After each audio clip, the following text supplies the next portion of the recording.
Talk That Talk TV, we back again. Welcome to Talk That Talk Media, where the vibe is live. DJ and Tika are hype, keeping dreams alive. Welcome to Talk That Talk Media, where the vibe is live. DJ and Tika are hype, keeping dreams alive. Bringing you reactions, reviews and slick recaps. Join the conversation, no time for mishaps. Trends will uncover, every beat devoured with fresh insights and energy will never tire. From pop culture to the latest in the game, dive in with us. You want to stake your claim? Don't forget to like, share and subscribe to Talk That Talk Media. Welcome to Talk That Talk Media. What is up, TDT crew? It's your girl, EJ. And it's Tika. And y'all already know what time it is. We are back with the Ruthless Junky Book Club. This month, we are reading Curtis Duncan, Bounty Hunter. And so far, I've enjoyed every single bit of the book. And y'all already know we got people in the building. We got the man himself, actually, as well. We got Mo69, and then we got, I think Kira's going to be coming a little bit later. But we're going to go ahead and jump into it. Go ahead and let us know in the chat if you've been reading the book and how you feeling about it so far. And I'm gonna go ahead and get everybody up. Tika, while I'm bringing the folks up, how you feeling about it so far? Well, I finally made it to chapter 30, and oh my God. Oh my God. That's all I can say. I'm still, I'm fighting the battle of reading ahead, but it is so freaking good. I don't know if you guys have gotten your book yet, but you need to. If you haven't done so, go to cousincurtis.com, CUZZIN Curtis.com, and get your copy. I'm telling you, and I'm pretty sure I'll go back and read this again. And when the Audible comes out, I'll listen to it. But at the end of the day, girl, this book is so good. I'm still excited about it from day one up until now. Hey, that's what's up. I concur. I agree. Mo, what up? Muted. Hey y'all, look, I finally can hear me. How you doing? I'm good. How you feeling about the book so far? Yeah, the heat gonna turn up. I got to 31. I was reading. I said, "Whoops!" She said 30. I know, right? Y'all already know what I did, so I'm sorry. I couldn't help it. What up, bitch? Stevens in the building, aka Cousin Curtis. You on mute, Boo Boo. You on mute. There you go. What about y'all hear me? Yes. Yep, now. All right, cool. Tika, talk, because I couldn't hear you say anything. You can't hear me now? You had to go in and go back out. Oh, like, see, he know the rules. He know the rules in regular. And this my StreamYard, but I'm gonna go out and come back in.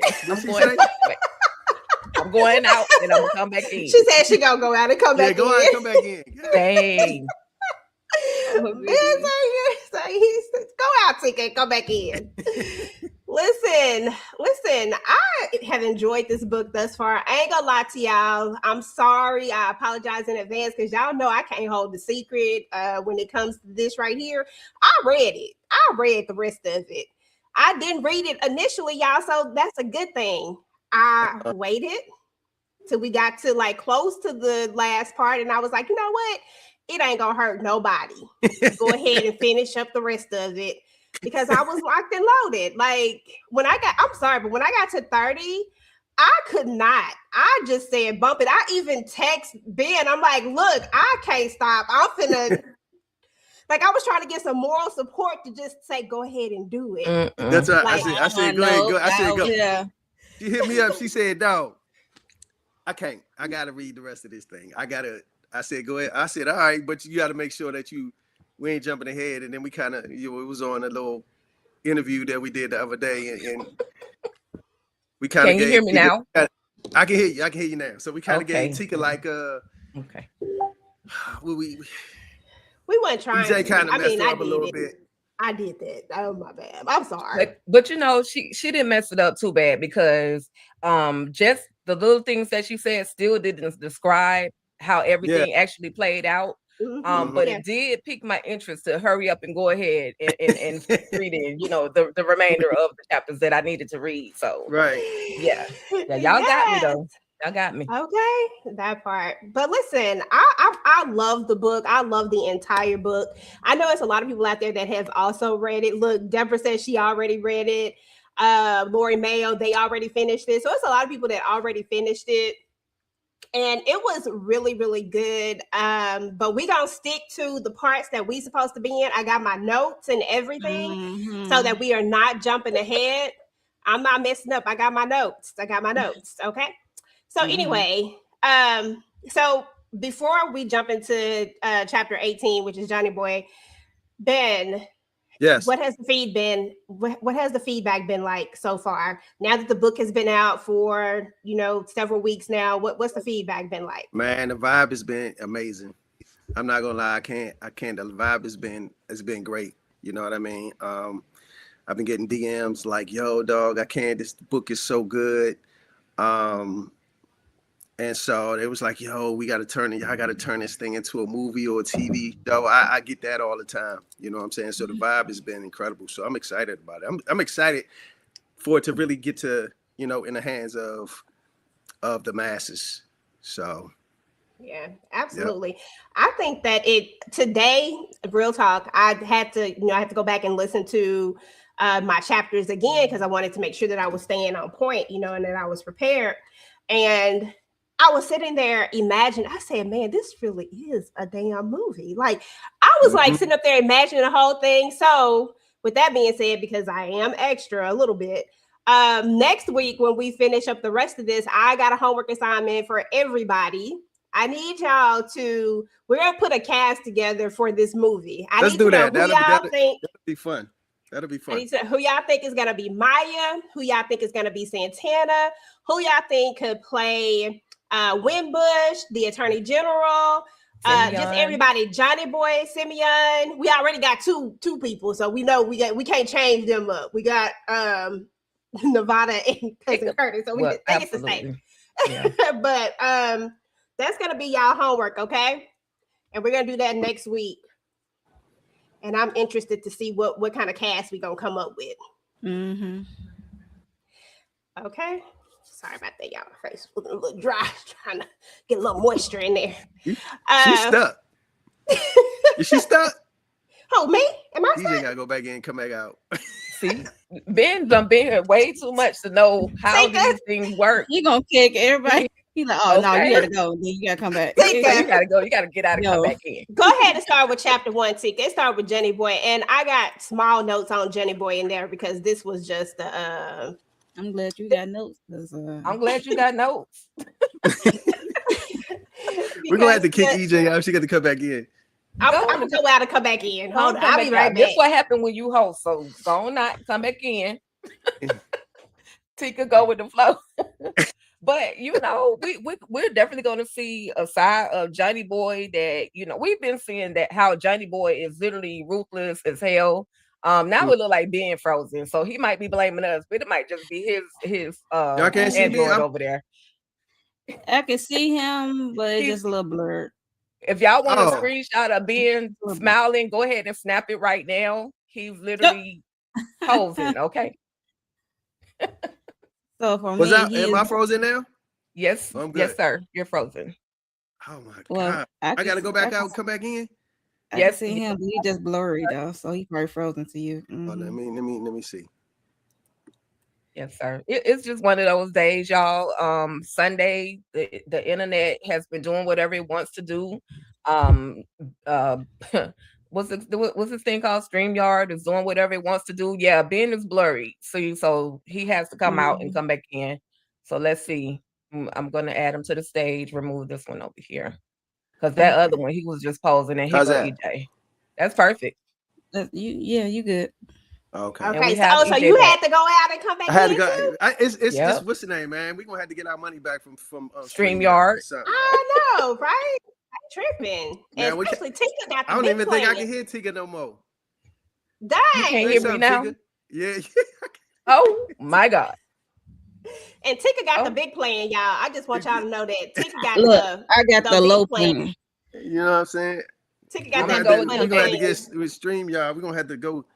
They better fix it. We're gonna have to go somewhere else. Yeah, they're gonna have to do Listen, better than this. I done switched and came back and everything. Jeez. Right. But okay. Chapter 18 was Johnny Boy, and this is when they're planning out the hit on the senator. It's basically what's going on now. Tika probably looked at them notes and was like, "What the hell?" I forgot I had memorized this one. I didn't need that many notes for it. But anyway, chapter 18, Johnny Boy. They're planning the hit out on the senator, but Johnny Boy, what struck me the most was that Johnny Boy got morals in this one. Like he like I said, wait a minute now. He like, we only gonna hit him. Like, we ain't trying to hit the family. We ain't trying to do none of this. Like, he literally is locked in, and he really was like really about those morals. I said, okay, sir. I don't know if he wanted to hit the kids. You know, Actually, the kids, yeah. But he ain't did that with, I would say, Bowen. He got the wife too. He said, "You reap the benefits." Exactly. So you got to go too. Yeah. I just think I think at that particular moment, I don't think he wanted to leave any loose ends. Let's say that with Bowen's wife. You know what I'm saying? Okay. Mm-hmm. So he had to kind of take her out because she seen his face and all of that stuff. So yeah, and then he still had the hit coming with the senator, so that would definitely mess stuff up. I could see that. Yeah. If we thinking strategically about it, but it just tripped me out that I was like, what? That's what we do? Oh, sorry. Hey, Miss Kira. How did you feel about? Hey. You can hear Miss Kira? I can hear. Okay, cool. Hey, come on, internet. How was you feeling about chapters 18 to 30 before we go ahead and finish jumping in? I was listening before I came in. Heard you finish, EJ. I think tomorrow morning I'm gonna get up early and have my coffee and just go ahead and finish the rest of this doggone book because y'all can't do Cousin Curtis like that. When I got to the end of the reading, I was like, now hold on, wait a minute. So I'm gonna get up in the morning and finish this thing out, see what's going on. Mm-hmm. Okay, that part. This thing had the twist. Like when you get to chapter 29 and 30, it's like, oh snaps. I'm gonna go ahead and answer. Go ahead. What'd you say? I said the heat is on. It was getting heavy. Oh yeah. I had to pull out my cord. I had to pull some cord web out my bag. Okay. Out my bag a little bit. I'm not mad at that. Candy Bowen wants to know, is there an audio version coming soon? To our understanding, there should be an audio version coming soon, but I don't think we still don't have a date, right? We don't still have a date yet. You know, for crazy as I'm gonna call tomorrow and I'm gonna ask him because he was saying it was supposed to come out maybe 3 weeks after the book, and so the book been out for that long. So then I'm gonna call him and see the audio version. Okay. Well, a workaround, Candy, I think that was your name. A workaround is that if you have the Kindle version, you can purchase the Kindle version. I think it's like $9.99. And you can, if you have an iPhone, I use iPhone, but I think you can use anything because I'll use an Alexa. But anyway, you just use your Alexa app and you can use iPhone. You don't have to be Alexa. Well, I'm talking about for the right voice because I can't stand that little Siri voice. I couldn't get my voice to change. I tried. She wouldn't change. She's just weird. So I use Alexa because her voice sounds better than Siri voice. So that's just my personal preference. But you can use either or. It's the Kindle Assistant Reader is inside of your Kindle app, and it'll read it out loud for you. But if you just want a better experience, then go use Alexa because Siri tripping. Mm-hmm. So hopefully, I'll call and hopefully we'll have a audio version of the book out. Yeah. Soon. Yeah, because I looked for it the other day and it wasn't there, and I ended up downloading waiting to exhale. So there's that. Don't judge me right now, y'all. All righty, let's see where we was at. Okay, so we were talking about Johnny Boy. Oh, I want to make sure you can hear T. You can hear T. Can you hear me now? Yeah, I can. Say it, T. Say something. Can you hear me now? Oh yeah, I got you. She's like, I don't know if I want to say this. Don't move. Exactly. I'm scared to even say Stay it. right there. That's it. Just put the miles on it. Right. Okay, y'all. So we were talking about chapter 18 and how Johnny Boy is planning out this hit and how he low-key tried to have like a little bit of morals when it came to planning this particular hit out, only wanting to hit the senator, making sure that there were no other casualties, things like that. I mean, he was very, very specific about it. And that's really what the entire chapter 18 was about, was them planning out how they gonna take care of this man, putting the hit out on him, because Johnny Boy's still mad, and I'm still mad for Johnny Boy at this moment, because I still feel like the morals of the senator, the attorney, like they all jacked up. Like y'all was all in cahoots, and now he got to take the fall for it, and now he gets to look like the bad guy because of some stuff that y'all did, when he could have just been a regular criminal instead of having to, you know what I'm saying? Like, come on. I don't understand. Like even in that chapter, he said something like, you know, we've been in partnership for like 6 years, and he forgot, he forgot that, I did this for him. I did this for him. I took cats out for him.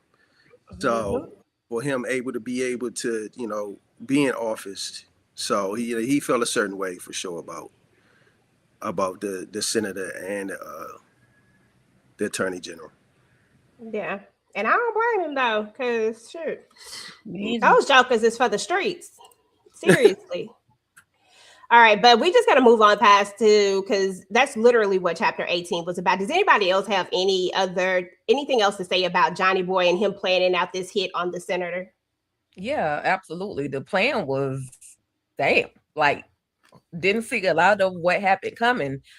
Very meticulous on how he was going to move. Everybody was strategically placed in their prospective locations to make this hit happen. We'll find out later on what actually happens, but yeah, everything, the planning process was literally perfect. But that goes to show you never know what's going to happen that could cause one little plan to kind of crumble. So yeah, Johnny Boy ain't gonna be too happy, but I loved it. I loved the whole process. Okay, and then we got to talk about the next chapter, which we talk about Simeon. Simeon is the tech guy. Simeon is like your Nevada, but I mean they both got mad skills. Like I wouldn't mind having Simeon on my team too. You know what I'm saying? Simeon, he know what he's doing, and he was really, really locked in. And when we get to Simeon's chapter, he's really painting this picture for us of the whole setup. And then that's when we learn that the hitman I believe his name is Drexel, if I'm not mistaken. We get him, who's the hitman. He's dressed up like the homeless person going into the thing so nobody notices anything. We got Wimbush, who was just out here acting like it's just another day in politics. And I think that's what it is for me, y'all. Like, it's the audacity of you acting like the attorney general didn't just get popped and you just gonna be out here. They told you to go lay low, but you gonna go do this anyway. So that was like one of my biggest things. And then when they paint the picture of how he acted, like he was just, I guess I shouldn't be surprised. He was a straight up politician. The fake stuff just enough to paint a certain picture, not too much, not too far, but just enough. Like he's been doing this for so long that he has what down packed of what politicians have to do in order to not go too far, but not, but also be likable, all the things. Like he really has this thing down packed.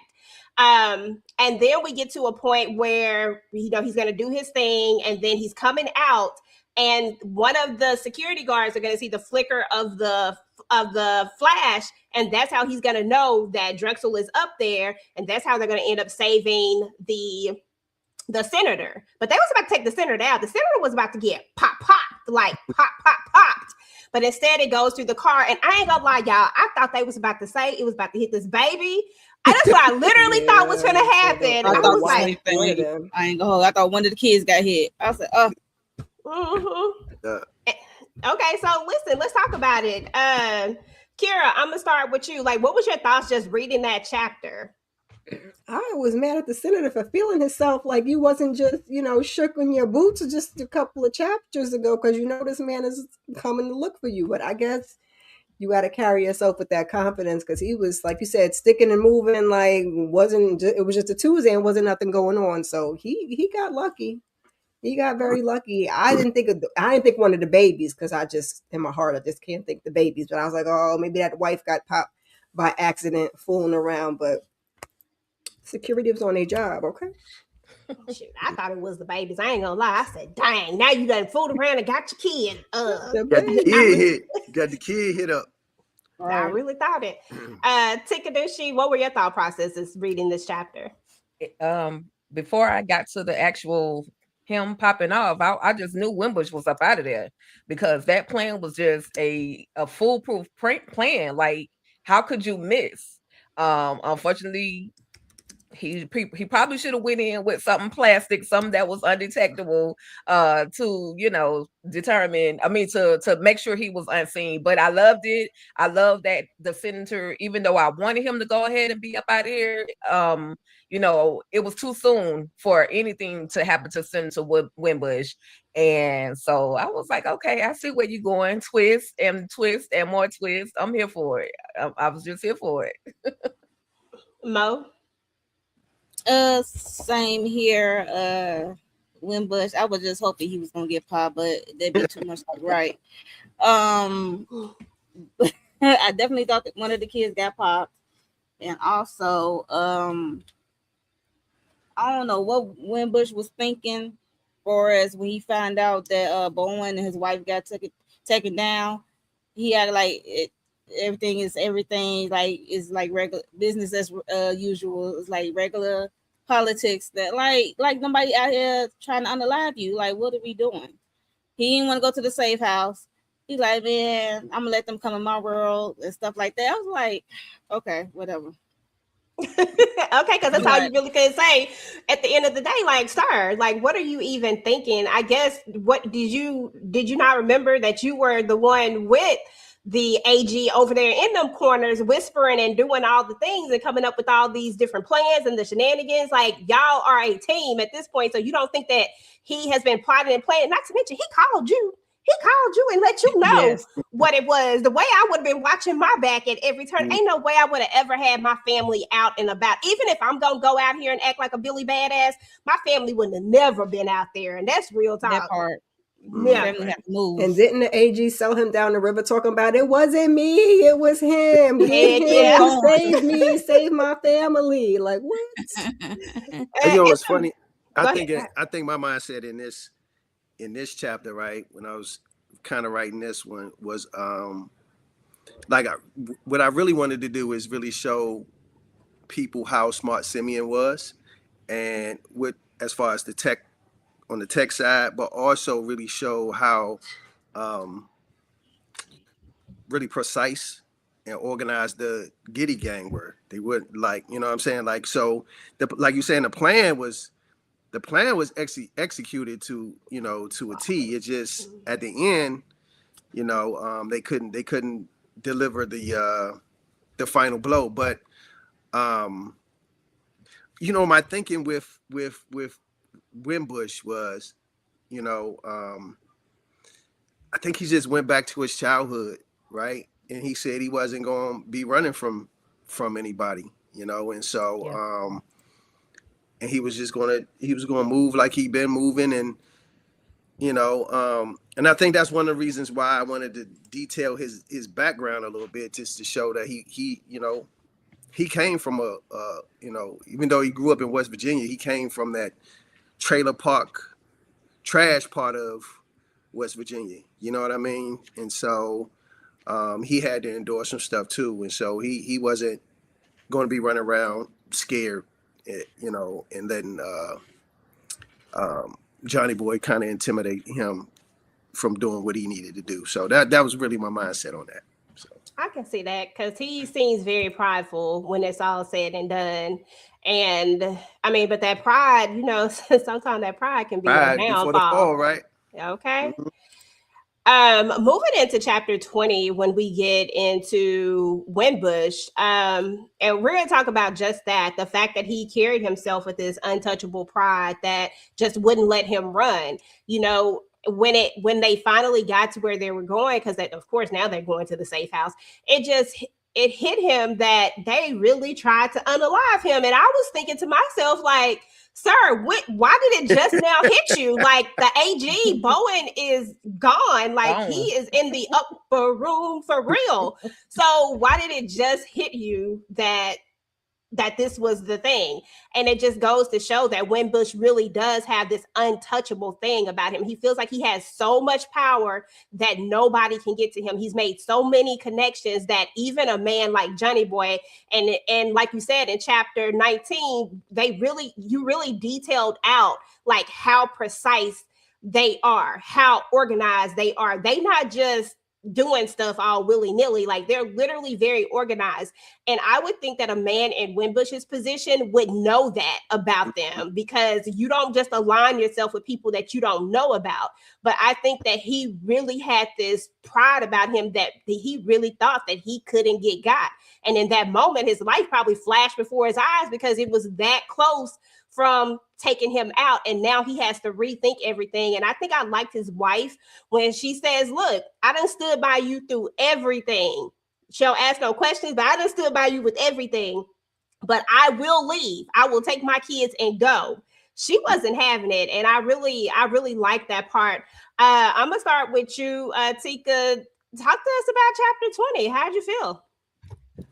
I was, I had a small amount of empathy. I always find empathy somewhere in Wimbush, because not just for Wimbush, but for his wife, as well as that the fact that there were little children there. So I'm like, dang, my reality is sitting in that, dang, one of these little babies could have got popped. But Wimbush having the fearlessness that he has, it's like, okay, well, I'm gonna protect you all at all costs. You can go to the safe house. And wife is like you just said, I'm about to bounce if you're not going to, if this is what's going to keep happening. Like, just because the sins of you should not be, because we should not be held accountable for your sins, for your misdoings. And so, I like the strength of his wife that was like, listen, we need to figure something out. And the baby, I like how they described the little girl who had the cell phone, who was just like absent to all of what had actually happened in that very moment. So I like that, that little moment, because these kids, they're literally focused on these phones, don't care about nothing else around them, don't know that their life is on the line. And so I thought that was a little funny moment. But yeah, I'm with the wife. Listen, it's time to go. We need to make some different changes. You can stick around and put up with the bull, but we about to go. We about to be up out of here. So again, another moment that I like reading. That part. And I can just I don't know who I'm casting yet. EJ, I don't know who I'm casting as the wife just yet. But as a woman, I can see the look on any woman's face that if you don't get your ish together, we about to be up out of here. So yeah. Put you in the face. Before we move on to Mo, I want Ben to take a second to answer this question for 2111. Will you make this book into a movie or a series? Man, I would say a movie, but it's for me, it's really whatever the fans want, to be honest. You know what I mean? I would say a movie. But then we can also do like a limited series type thing where you can do four episodes. You know what I'm saying? So I don't know. I would like a movie, because I'm, I always think big. I'm thinking we need to go to the theaters with this. So, you know what I'm saying? But it's whatever the fans really want, to be honest. Listen, Ben, I got an answer for that. The more books people buy, the more the demand will be a great thing. So the more of the demand, the more people will want to see it, and that'll give the opportunity, the means, the whatever, to get either a movie or a series made. So y'all go get y'all books at cousincurtis.com. I mean, that's a fact. That's a fact. What Tika just said, you know what I'm saying? Like the demand and the book and the people buying the books, and we make this thing a New York Times bestseller first time out, then we can probably turn this thing into something, you know what I'm saying? But we don't sell enough books, they're gonna be like, well, the demand ain't there. You know what I'm saying? Right. Yeah. So but what you're saying is absolutely correct. Okay. The movie That theater part. would be great, but the series, I feel like you can get more with the series because if you do, like you said, a 4 limited series and you can get like 45 minutes, that's going to be longer than a movie. You're not going to have a 4-hour movie, but you could have almost a 4 hours with the limited series. It's like, since can we do both? That Can part. we do both? Right. Can we I start like off with the movie and then the series? Right. I like the That'll work. idea of a limited series. I think limited series works so great when you have a lot of content that you need to get through. You know what I'm saying? To tell like a fully fleshed story. I mean, Yeah. movies are fine. I don't have a problem with movies either, but I don't know. This era of limited series, I feel like they have just been so great at telling these stories in a full capacity, and I feel more engaged or something. Just something about not having to completely say I'm gonna watch it for season 3, 4, 5, 6, 10, whatever, but just knowing that I can get a fully flushed story from beginning to end just like that. I love that because I like to know what's gonna happen in the end. Like I like to know what happens, like how it ends. So I love the idea of limited series. I think they're so great. But either way, I'll be here for it no matter what. So like Tika said, go ahead and get this book. Go ahead and make it a New York Times bestseller so that we can even, so we can see how this is going to move because I think it would be awesome. I've already played it out of my head. That's why next week, if you weren't here, we will be putting this cast together for this movie or limited series, whichever one or both. Who knows? Whichever. Listen, we gonna manifest it though. We're gonna manifest. That's true. But like you saying, I wouldn't mind doing a limited series for sure. Give you about a good four episodes. You know what I mean? Yeah, I think 4 episodes would be perfect to play the whole story out. I think it would be perfect. I'm gonna come over here to you, Miss Kier. We were talking about chapter 20, talking about the wife and Winbush finally getting scared all of a sudden, thinking that he was untouchable. I'm with Tika. I love the way the wife stood on business and, mama cubbed them kids and the way the girl was gripping that cell phone for dear life. And the son was like, Dad, who is that? What's going on? This is what happens when, you deal with bad people. But I feel like you could get out there and strut and be confident and all of that, but like protect the babies and the wife. The baby and the wife didn't have to be out there while you was, beating your chest saying you're not scared. Let them, have their shelter. That's my opinion. Let them be safe. And let's give them a heads up. Like you got them in danger. She don't know what's going on, and you know what you did, and you know what happened to Bowen. Slap him in the back of the head. Okay. And a lot of times these wives know a lot of the stuff that's going on when it comes to politicians because sometimes you can't hide a lot of this stuff from the wife, like, you know what I'm saying? So they need to know a little bit. So, because we even learned when AG, his wife might not have known everything, but in the end, he started spilling them guts about why this was happening. You know what I'm saying? But even in this case, Winbush didn't fully tell her everything. And I don't know if she fully knows everything. Now, there's a part where you could be like, well, maybe she don't need to know for plausible deniability. And that's legally because y'all know I ain't trying to go to nobody's jail. So that's what I'm thinking about. But she need to know, that we're in danger. Like, get out of here. That we're in danger. Yeah, that particular portion of it. So that's enough for me. You don't got to go in detail. Say less. Exactly. I'm out. Be out here. I remember, like, it's a story in the Bible where I think I don't know what his name was, but the Israelites went to war, right, and they end up losing the war because God told them don't do a specific thing, right, and so they go back and they're like, yo, what happened? And the dude did something that they wasn't supposed to do, or he took something or hid something or took something that they wasn't supposed to do, right?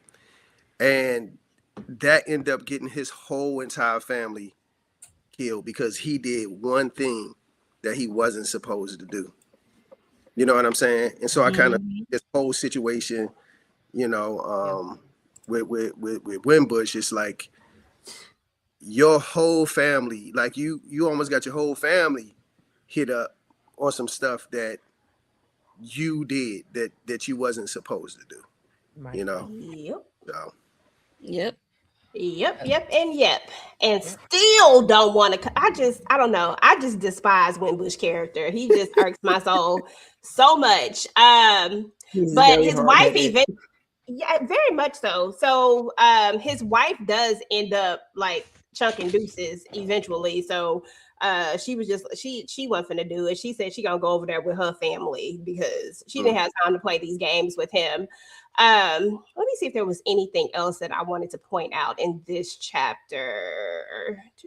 I don't think so. I did want to say one last thing because it really irked my soul that Winbush cared so much and like his family was so much more important than the whole program. Like all of a sudden now everything is in now all of a sudden I need to care about the safety of everybody else, but you were the one that was doing all these things. Like you were the one that was wrong. You actually started this when you tried to take Johnny Boy out because in reality y'all could have kept doing the dirt with him and nobody's lives would have been in danger. Y'all literally were in danger because y'all were greedy and y'all went against the program that you started. So I don't know. I just have a hard time finding even that ounce of empathy for him, but I do like his wife. Chapter 21, we get into Johnny Boy, and Johnny Boy, listen, all I can say is this: Johnny Boy runs a tight ship. Don't be messing up because if you mess up, stuff happened to you over in Johnny Boy camp. Don't mess up. I don't understand why Drexel didn't go. I can't work for somebody that I don't know what they gonna do next. And I'm pretty sure he has to have a reputation of the type of stuff that he's going to do. Why are you still the way I would have skedaddled myself? Ain't no way. I would still be trying if I could. Look, I have a second attempt. Either trying or going to somewhere to hide. You're gonna have to come find me. Ain't no freaking way. You're gonna have to come find me. I'm on Megabus, I'm on Amtrak, I'm on something, but I'll be darned if you're gonna actually catch up to me. You're gonna have to find me because ain't no way I would have sat there. No. I know I messed up. So me and my little black bag will be on the next truck booking out of here. Right. I agree, but I loved it. I agree. Mo, any other thoughts just on this particular part about how he took him out? I mean, the Giddy Gang ain't playing no games. And Santana, man, bump him. I ain't got time for it. He said we don't do almost. No, almost doesn't We don't count. do almost over here. She said almost doesn't count. She's like Brandy like a mother. We don't do Brandy over here. Not when we supposed to be taking folks out. But you know, Santana did have this one moment where he's like, Miss Kara, he was like, did you think that was a good idea? And he was like, shit, it was educational. Like, basically, we just taught everybody else up in there a lesson. I said, well, shoot, okay. Hell, they should have already been aware of that lesson. Like, we're talking about Johnny Boy. I mean, if they've been around long enough. I think Santana just felt like now we got to go ahead and hire somebody else to get it done. But you know that Johnny Boy is not playing with y'all. Okay, so if Sir didn't get it, he should have still been something. Okay, look, everybody go get the heck out of Dodge. We're not gonna be stuck. Took somebody out, huh? Somebody. Say at least a second attempt. If you can't get on the second attempt, you might as well get out of time. Go find another way. Not be trying to explain because he wasn't trying to hear none of that. But nope. No buts. Now he got a family too, sir. You knew you had a family when you was out here being a hitman. Stop playing with me right now. That's the job, sir. That's how this works. Right. Like I would have told him everybody got insurance. Everybody got a family. What's new? What's going on? They are driving me crazy with this family thing. Every time they get caught up, I'm like, y'all knew that prior to. Right. They don't think past what they got going on. At that part. Look, Laura Mayo said, "Where's the train station, baby? It's DC. It's plenty of trains. He could have got on a I forgot the name of it, but it's a train that'll take you from DC all the way to Virginia, Maryland. Amtrak is metros. It's one connected with Amtrak, and matter of fact, that thing will take you to New York too if you get on it. So." And it's crazy, what's funny is those, Anacostia is a real place in DC. It's real. You know, the swim place, you know, the school that the adjacent, all those are like real places. Nice. When I was growing up in the city, it was a little dangerous in that area. But I don't know now. They might have gentrified it. I mean, you know, gentrified Gentrified. gentrified the area now. But when I was growing up, man, it was no South. You know, at Acostia, it was no joke. Well, Okay. I like that you're using you mentioned that last week, I believe, that you're using Real people, locations. places, things that you know actually So if you happen or if you actually like, exist. yeah, if you from DC and you read a book, you be like, oh, okay, yeah, I know what that is, or I know what that is. You know what I'm saying? Like it's real places. Nice. That's what's up. I love that. Tika, any final thoughts on chapter 21? He should have just ran. That's all I can say. Run, Bob and Drexel, weave, bro. run. Bob and weave. That's it. Hey, Okay. R.I.P. Hey, to that man.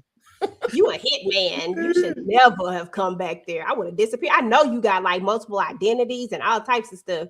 I would have Okay. been like, you should have had like a special passcode and everything that you should have been like, doo-doo-doo. And your wife should have known, like, just press two buttons or something. Two come in. Up, doop, time to go. Like they Time did to in Color go. Purple. Oh, boy said, doop, doop, time to go. Like, come on. It's not that hard. We're going to jump into chapter 22 where we get into Curtis. Curtis has a hard time sleeping. It's go time. You know, he has, I think this is the one where we talk about his ritual, or has that happened? Let me just look at my thing right quick. Let me look at all my notes. Here, Nevada found a location. Okay. So Nevada, we got a little bit more Nevada in here too. So Nevada has found the location, and he's been following Sticky.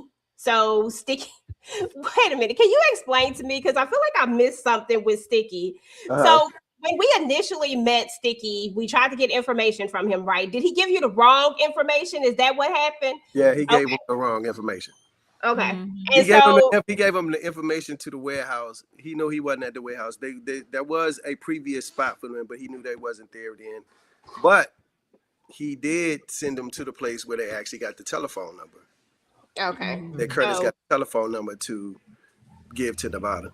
To give to Nevada. Okay. So Yeah. I was just making sure that Sticky was out here lying, because a name Yeah, he like was lying. He was sound out like here lying. stuff that he lying about. He So ain't sticky fingers for nothing. He steal, he lie, he cheat. Okay. okay, all of the above. So basically, cousin Curtis has been following him, and he followed him to this lounge. And we come to find out that the lounge is a known area. Bunch of big time people go in and out of the lounge. So it's just like a regular spot. And I thought it was really, really interesting that he just had this spot in plain sight. Like they always say, hide in plain sight. I'm gonna start with you, Tika. You can talk about chapter 22, your thoughts, all of the things. He was in a high class cigar bar, okay?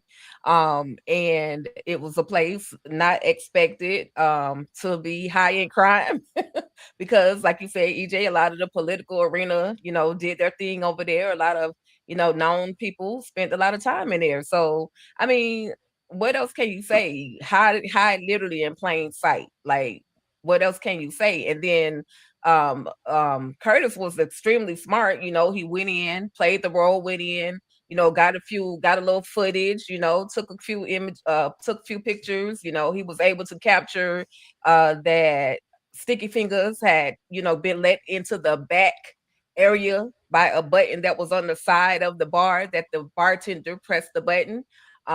You know, he got a lot of very important information. Now, in my mind, I'm thinking, now, how the hell Curtis think he gonna get back there in the middle of all the shenanigans that's probably back there? But you know, we'll see later on how that part actually plays out. But I was like, okay, of course, we know he's a bounty hunter. He's gonna be observant. So, you know, I was just looking. I enjoyed catching on to the bits of details that Curtis caught too. Because in my mind, I'm looking. All I see is dudes smoking. You know, got the cigars, got their little Hennessy, got their Uncle Nearest. You know, all the drinks. You know, it's a whole bar, lounge, cigar type vibe for me. So I was like, okay. And then in the beginning, for the women who need a little bit of a visual, cousin Curtis was listening to some Kenny Lattimore. That's all I got. Okay. Yeah, can't forget that part. You know, it's funny. Like when that, I was thinking about that chapter, right? And like you said, Tika, I was like, man, how is he going to get back? Like, how's he going to get back there? You know what I'm saying? Because you know, it's Right. back there is a lot. It's dangerous back there. But the concept came from it's this thing called. It's a lounge called the Red Phone. Y'all heard of something called the Red Phone? A lounge called the Red Phone. It's in Texas. It's in Atlanta. I think it's in Miami. And it's like this. It's like on the street. It's a booth, right? It's like a telephone booth on the street. But inside, like you have to know the code or know some kind of code. You pick up the phone. You press the code. And it opens the door. And inside the booth, behind the door, is like this big ass lounge. It's a big cigar lounge, and it's a big like a speakeasy per se, Right. behind this red booth. But if you was just walking past it and you didn't know, you would just think it's a red phone or a red booth on the street. So you had no idea what it was. Wow. You know what I mean? So that was my idea of okay. And then when you go into a lounge or you go into a cigar bar or something, you're not really trying to scope it out like, you know, something is wrong. You're there to have a good time. So you're not really just, you know, there thinking something is, you know, they got some criminal organization going on behind, you know, inside of it. But that was the mindset and the premise of and how I really came up with that place. Love it. Nice. Love it. Tika, if you want to get the corporate membership to the Red Phone booth, you can get the corporate membership. It's $4,000. Girl, right? It's a real thing, right? Girl, I have to go. It's a real thing. I would literally have to go work at Magic City. I am not about to spend my whole VA check, my whole VA check on the membership. It got like 5 locations, right? It got like 5 locations. Yeah. I've seen a lot of people. I didn't know that's what it was called, but I think I know like Joseph Sikora went into a place like that before. So I've seen it before, but no, what Tika not gonna do is get a membership. No. Well, listen, they got the $400 membership too.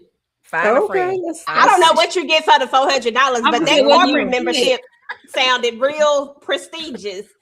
And I was like, you know what? Bump the $400 one. Let's get that $4,000. We're gonna have to take the $400 one because we'd have to work there to get that $4,000 one. I'd be like, are you hiring? Do you need anybody to something? I know how to make drinks. A bottle girl. I know how to roll cigars. What you need me to do? It feel real exclusive. I don't know. I'll tell y'all what I think later. Listen.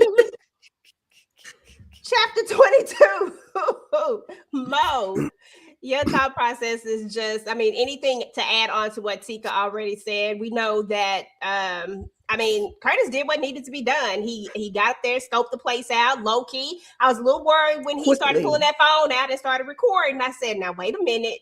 But he must have been real slick with it because he started that thing quick. Like he was sending text messages. I should have had some Ray-Ban shades on. That's okay. Yeah. No, I really got nothing much to add. He scoped the scene. Ms. Kiera, anything else before we move on to chapter 23? No, he just scoped that thing quick because that'd be too much to put in my memory bank. Okay, you got to press the button behind the bar. So and so sitting over there. He came in through the back door. See, that's right. I forgot something. Okay, so that's it's a good front though. It's a good front. But that's why Curtis Duncan is America's baddest bounty hunter. Okay, he's on his job. He don't fool around. That part. But yeah, to the point when Nevada was talking about it, he was like, this place got 2 power grids, which let you know that they were trying to hide something in there. Like it was just a lot. And then not only did Sticky go in there, but somebody else also went in there, which let it be known that this really is like what's back there. So I think it was a great setup the way he did it. Let's just say that the Giddy gang, they're smart. Like, and I love when you are a smart criminal. I just feel like if you're gonna be a criminal, to use your skills to the highest level. Don't be just messing around with it. Like, because sometimes, listen, y'all know it. Sometimes these popos ain't smart like that. Sometimes they always got to have somebody to tell it in order for them to figure it out. Time. Listen, I was That's trying why to be everybody respectful. can be boss, okay? I should probably do an origin story on that Giddy Gang, because I'm telling you, they how they operate and run, bro, they can really run like a Fortune 500 company for sure. I mean, they just started doing the on the wrong side of the law. Right. Okay. Right. But that's the thing, is that a lot of times that people who are on the wrong side of the law, they're extremely smart the way they set things up. Like, I mean, of course, there have been some dumb criminals, but I'm talking about like people who really took their stuff to another level. And the only reason why they got caught is because somebody snitched. Because y'all realize that almost every time, I looked at a lot of documentaries, almost every time they get caught because somebody else told it, not because they just figured it out. Always a snitch somewhere. But it is what it is. Chapter 23, Maya.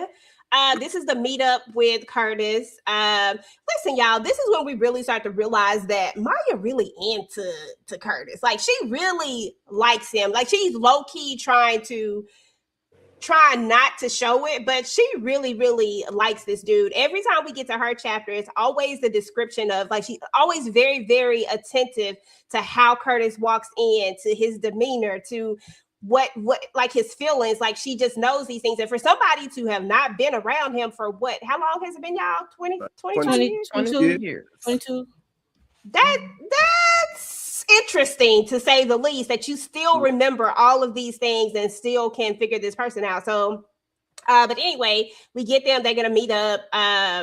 They talk about what's going on. Curtis needs to get information. He told Maya she got to sit this one out, but she don't want to sit it out. But he said that he need her to be on the outside so that she can basically tell the story. Like, he needs somebody that's going to be able to get this story out there because she has the right connections and all the things. And I think she accepted that when he put it that way. Miss Kira, what are your thoughts on chapter 23 and Maya and, these looks she keep giving? Maya don't play around about Curtis, baby, okay? She's trying to keep it cute. She's trying to keep it classy and professional, but them inner thoughts, if we could hear them, it would be very, very spicy is what I'm feeling like. But I just like, the collaboration because, sometimes to get things done, you need somebody to tell the story, somebody on the inside, somebody on the outside. So, we linking up from back in the day and making things happen. And I was, I just thought that was a good combination for the two of them.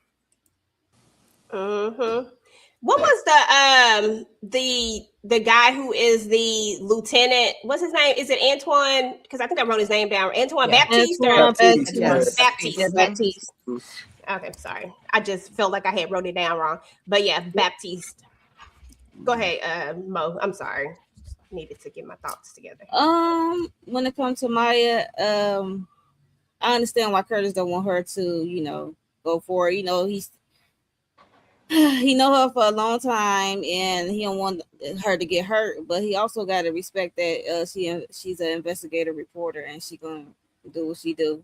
Like, she always been doing this since 22 years, so however long she been doing it. So he need to understand that part. But I know she's trying to contain herself, be professional, like Miss Kara said when it comes to Curtis.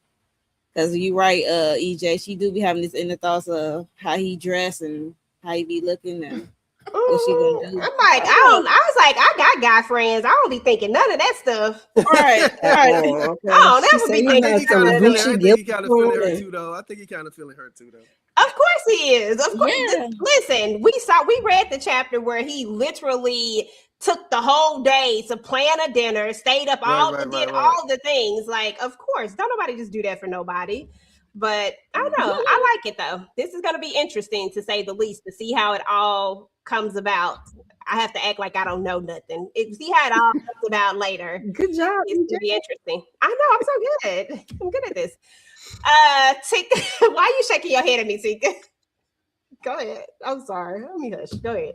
No comments. But I think I like that, even though she wants to be a part, literally 100% a part of this whole plan. She is willing to listen to him and understand that, with some defiance, with some pushback, she is willing to listen to him and understand that, you know, this is a dangerous situation. This is something that I got to handle on my own. I appreciate you for supplying me with all of the facts and the information that I need. And I know I need 3 days. I need you to get this information to me. I like that she's willing to basically say, okay, I got you. And you know, she had a little, she was anxious sitting there waiting, you know, even though he was late, pulling up late, you know, she was like, I ain't going nowhere. I'm gonna sit right here and wait for Curtis, you know, so that I can get, you know, so that we can have this conversation. It was just one of those moments where, you know, we definitely needed to see Maya at this moment. We needed her and Curtis to interact with each other, because we see that not only is Curtis and Nevada working on this plan, but Maya is working on this plan with them as well. So I liked, again, another moment I like. And we'll skedaddle on to 24, because chapter 24 is just really Curtis doing more recon, and he run into old Sticky. And Ben, why don't you go ahead and talk to us about chapter 24? What's 24? What was you gotta remind me what was 24? Yeah, this is when you're doing the recon and Sticky's at what kind of bar was it? Oh, Like it's at the restaurant. at the restaurant again. Okay. And threw the food back. Yeah, That was funny. In DC, we got these things called carry out. You know, we had carry outs in DC, but it was like a But I tried to set the scene right with the carry out, and you have you know, the it's this sauce in DC that we kind of know for. It's called mumbo sauce. And so I kind of wanted to make sure I put that in there as well, you know, because people when you read, if you're from DC and you got some chicken wings, or you got something like, you're gonna put some mumbo sauce on your chicken wings. So I wanted to make sure I put that in there. Yeah, but you know, he followed them. You know, been following them for a couple of days, so he kind of know how Sticky moves now. You know, and he caught him in a restaurant.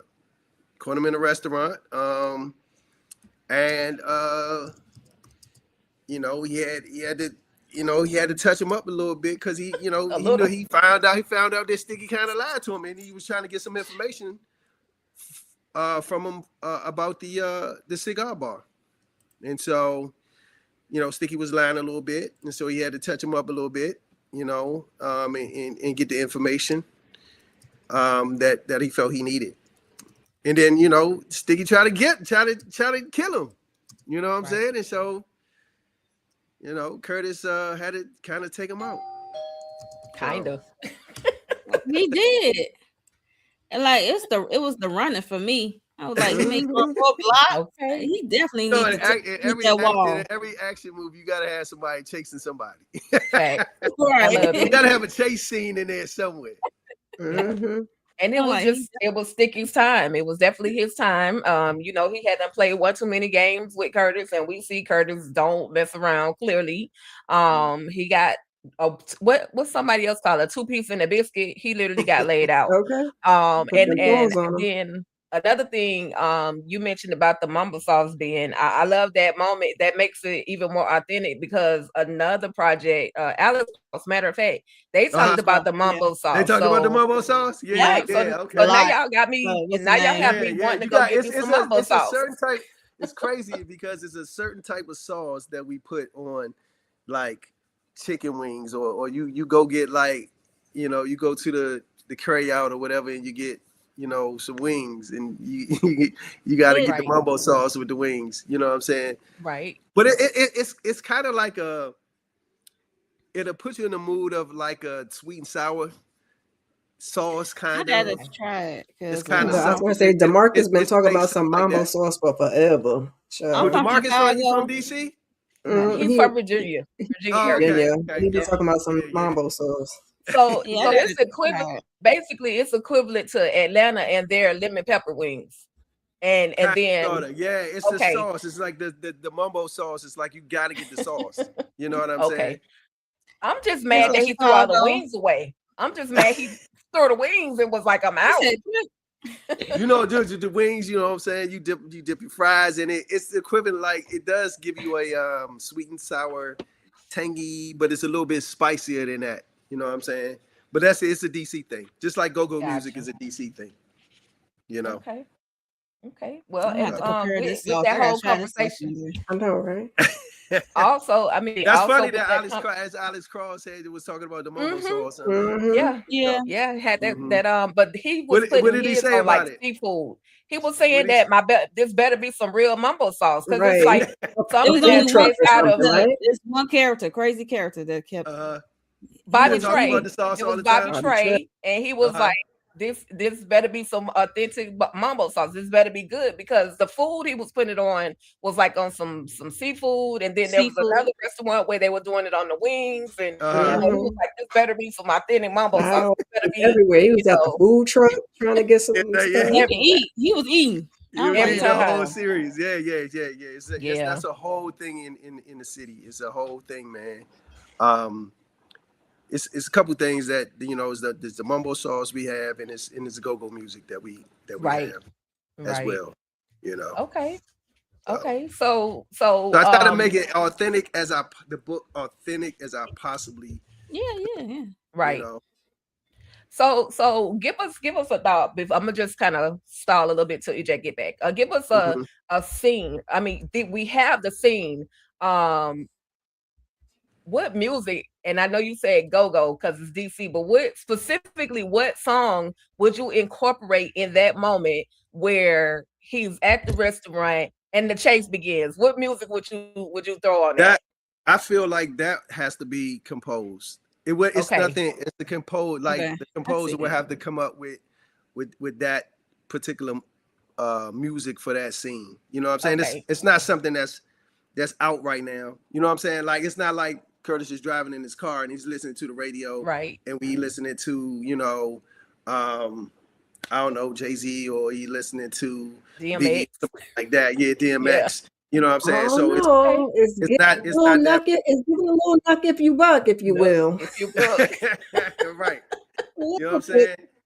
So Okay. it's that music I feel has to have to be composed. Okay. That's a composed music right there. Gotcha. Yeah, I get see get it the get the composed. composers, the scorers, get them their credit because they do some Okay. Yeah. amazing things when I it mean, comes to these different scenes. music is super important to a television show or movie because it Yes. helps set the scene. Right. It helps set the scene, but it also helps sets the mood of Right. that particular scene, right? Right. So music is important. Whether you're going into something dangerous, then you gotta feel it through the music. Right. So Okay. yeah. Okay. So while I have everybody here, it just in your brains, who do y'all think could portray sticky fingers? Who do y'all see as a sticky fingers? Since I'm Oh. I would say Sticky Fingers giving me like a stringy, goofy type character. I don't know if you familiar with, for me, it would be, I don't know if you're familiar with Jahan Jones. I know who John is. I Yep. feel like he would give that goofiness, that that nervousness, that the I'm lying, but I'm telling the truth, but I'm lying type vibe. I think that for me, that would be Sticky Fingers. I could be out. But also too, I feel like Jahan could also play could be a little dangerous too, right? He's silly, but he can feel a little dangerous if he needed to. You know what I'm saying? Okay. I feel like he could carry that. He can definitely portray that character for sure. But it's definitely have to be somebody that's funny, Right. but also feel a little dangerous. Okay. What about you, Monique? I have to think on that. Yeah, I'm looking. That brain gonna need some time to process. Look, Okay. look, they were talking about some Flavor Flav. They were please. Bye, Not Deborah. flavor, please. What we're Okay, not gonna do. Flavor a little too Actor. old, and we'll probably have a coronary trying to run. No, we're not gonna do that to Flavor. EJ, the question was, because we were talking about the whole scene with Ben and Sticky Curtis Fingers. and Sticky Fingers getting swung on. He got that 2 piece in the biscuit. And who would you cast? I know we're gonna do this next week, but for Sticky Fingers, who do you feel so far would play, be able to portray Sticky Fingers? I said Juwan Jones. We just saw him in the Christmas movie with Melissa L. Williams. That's just my thoughts. But because he's goofy, silly, but then Ben says that this character also has to be a little, or this whoever they cast will have to be, or the character is gonna be a little dangerous. So who do you think? Silly and dangerous. Oh God, Yes. because who I was thinking was the dude who played in I think they changed the name of it. It was She the People. I don't know, it's Miss Governor. I don't know what it's called now. But anyway, the Yeah, Miss comedian dude, he's so funny to me. You I like talking I about was, you talking about you talking Mojo about you Jones? talking Mojo. You talking about Mojo yeah, I think he'd be a great, he'd be a I'm funny going to see sticky. him. I'm going to see him on the 22nd, dog. Remember, Okay. I'm going to see Mojo on the 22nd. But All right. Mojo be funny as shit though. Right. And Well, Mojo's because from I Chicago, could- so Mojo could pull off the dangerous part of it too. Yeah, okay. I was gonna say I can do the comedy. It's the dangerous part I'm Yeah, having a green hard time eyes. coming up with because like Yeah, D-Ray would be funny too. D-Ray, But yep. you know, Yeah, I don't know if he can give you the other side.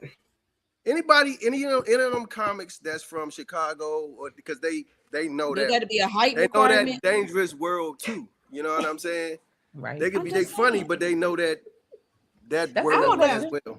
That's a good question, but I was sitting up there thinking about it, like, because when I picture him being short. I don't know. I said, is it a height Yeah. requirement? Because you got Yeah, that's what Mo Cousin asked. Curtis and him up against that brick wall, whatever. Right. So like, it got to be a height requirement.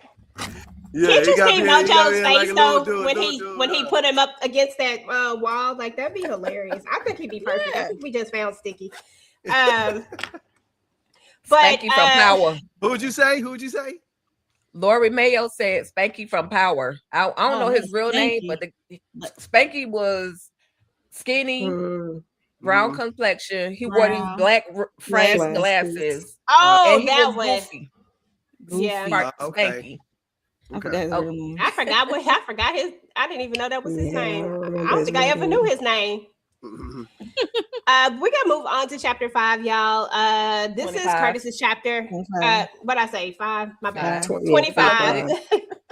And this is Curtis's chapter, and this is actually when we get a little bit of Lauren, because Lauren is going to be calling him up, and Lauren is perceptive, like very, very perceptive, and we learn in this moment about some conversations that they've had. Like Lauren wants to partner with her brother. She wants to be a part of this world. Like she has, this cushy job, but she don't want that job. She's went to cheese finishing school. She's gotten all the training. She's done all the things, but she wants to be a part of this world that Curtis don't want her to be a part of. He keeps telling her like, yeah, I'm going to let you do it. I'm going to let you get it. But then he never keeps those promises. And he sees her just as that 6-year-old, as that little girl, as his little sister, his baby sister.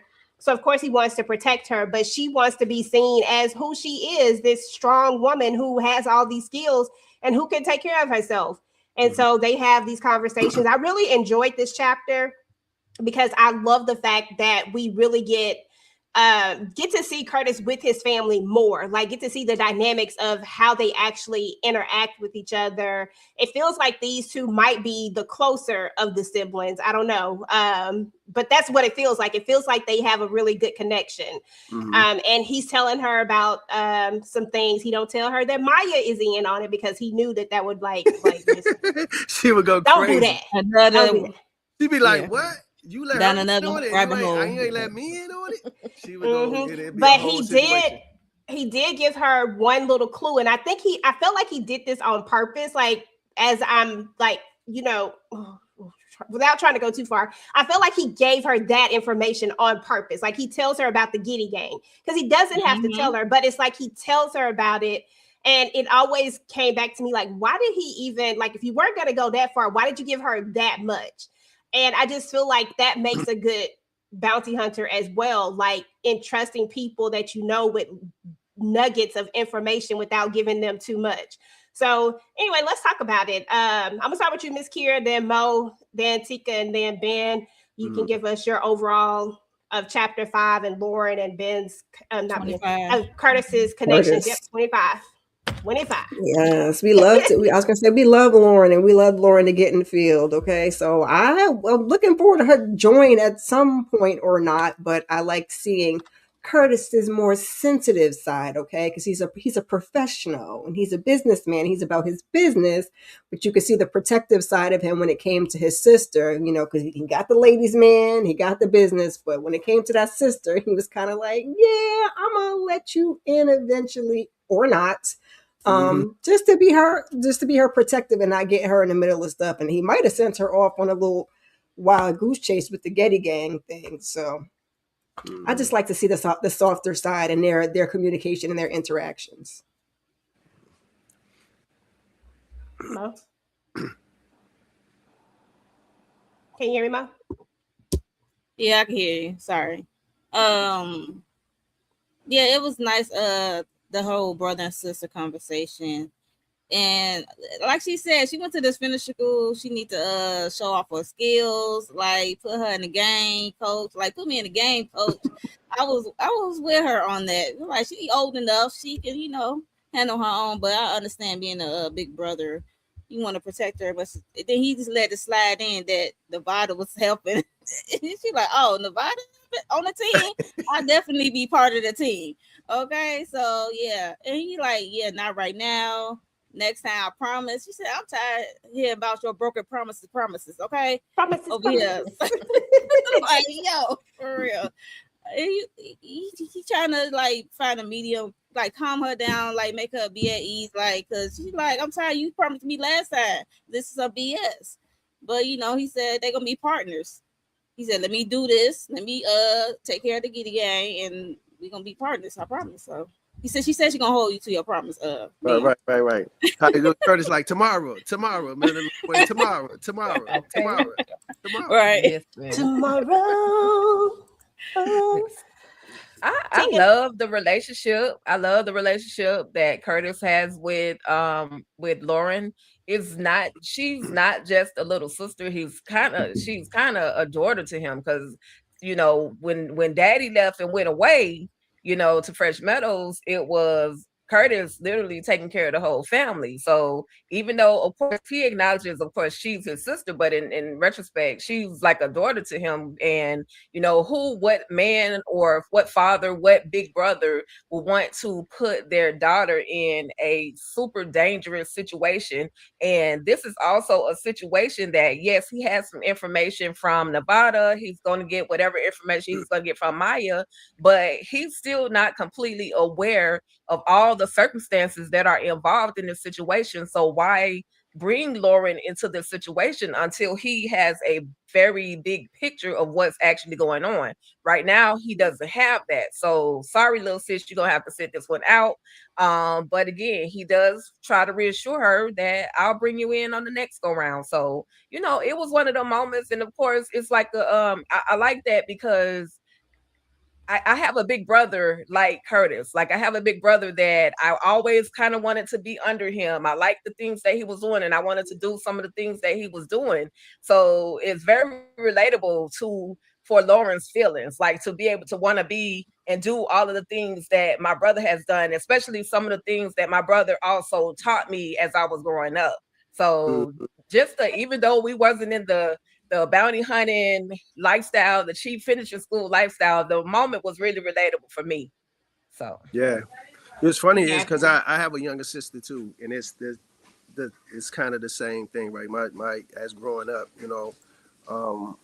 she's 5 years younger than me, so so Curtis and Lauren has a little bit longer gap, right? He's 15, she was 15, she was like 7, so it's like an 8-year gap between them. So it is like he was kind of raising her a little bit. But I always, like I said, even with the family business, the show, right? I always like the moments where the family moments, right? Where you get the intimate moments between the characters. And so I really think that's a big part of what makes our show work, is that we do have those moments when Chippy is talking to Roman, right, about the suit. And like those moments are really good family moments. And I wanted to make sure I had those moments in the book, right? And so, and then also show the relationship that he has with his sister, right? He's closer to Lauren than he is to Kenny. Kenny's over there with Larry, right? And so we gotta talk about that relationship. I don't know how strong Curtis and Larry's relationship is. Right. You know what I'm saying? We know he's close to his mom, but we don't know how close he is to his dad, right? And so Kenny is over there with his dad, and Lauren and Curtis is over here with his mom, per se. Right. You know what I'm saying? So they even on the show, you always see, when you see Lauren, you always see him with, you see her with Curtis, right? Yep. You see Lauren and Curtis all the time together, Mm-hmm. right? Even in New Orleans, there was, Right. you know, he took her instead of taking Kenny because Kenny was with his dad. You know what I'm saying? Right. And so, yeah, they have a special relationship, a special bond, and I wanted to kind of show that in the book as well. Because Kenny was about to take out all the Duncans behind Larry, child. I said, wait a minute, Right. calm down, Kenny. Just relax a minute. Let's talk about this. Mm-hmm. Okay. Yeah, Kenny on a whole nother level. Kenny said, listen. I mean, actually, eventually we're gonna have to get into this relationship with Curtis and Larry. I don't necessarily think it is the tightest. You know what I mean? Mm-hmm. So I'm anxious to see how that's going to turn out once they get into that. You know, Yeah. Crazy. That part. Alrighty. Well, let's move on into chapter 26. This is Maya's chapter. Okay, yeah, because I was like, what chapter am I on? I kept saying 5 so much, I had to think about it. Chapter 26, this is Maya's chapter, and Curtis and Maya, of course, they continue to work together on getting the intel that they need. Nevada gets to finally put a face to Maya. So they have the meetup, and he throw cousin Curtis under the bus talking about, yeah, he talk about you all the time. I said, leave it to Nevada. But they do get a lot of information. They find out about their 5 main lieutenants. They find out about the intricacies of how things are set up. I mean, they really got stuff really, really set up, but it doesn't shock me because after we met the character Simeon and we learned about how his technical genius as well, it makes sense that stuff is set up the way that it's set up. It makes sense that there is a is this a chapter we learned about the getaway? Let me make sure. Yeah. It makes sense that they have a getaway, right? It makes sense that they are able to disappear just like that, because who gonna have a hideout and not actually have an escape route? Like, that wouldn't make any sense. Like, you're already hiding in plain sight, but just in case, I need to have an escape route. And we learned about this escape route that they have, and now we got to figure out how are we going to get up in here, because we can't walk into the front building. And so this is basically them laying everything out, coming up with the tactical plan. And then Nevada sending the tactical gear. He's sending the earpieces. He's sending the little vest. Like, I was in it. Let's talk about it. Kira, Tika, and Mo. This is what when he had the blueprints and everything too. Mm-hmm. Or that was okay.